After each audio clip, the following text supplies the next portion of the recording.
Во услови кога целата јавност, меѓународните организации и експертите очекуваа ослободување на новинарот Томислав Кежаровски и укажуваа на злоупотреба на мерката притвор, која 5 пати му беше продолжувана, изрекувањето на 4,5 годишна затворска казна за Кежаровски е скандалозна.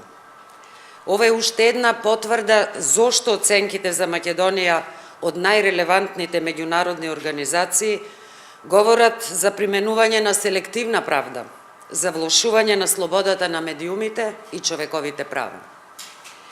Загрижувачка е леснотијата со која се изрекуваат вакви пресуди кои ги рушат основните човекови права и слободи, креираат нови човечки трагедии, а на семејството на Кежаровски му нанесуваат дополнителна животна драма.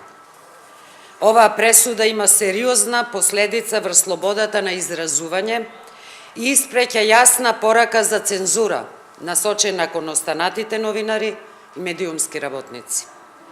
За дискутабилноста на оваа пресуда, но и на целокупната постапка во судскиот процес ликвидација, јасно говори и денешната реакција од страна на Дуња Мијатовиќ, специјалниот представник на ОПСЕ за слободата на медиумите за Македонија, која вели дека е, цитирам, згрозена од денешната пресуда на македонските судови.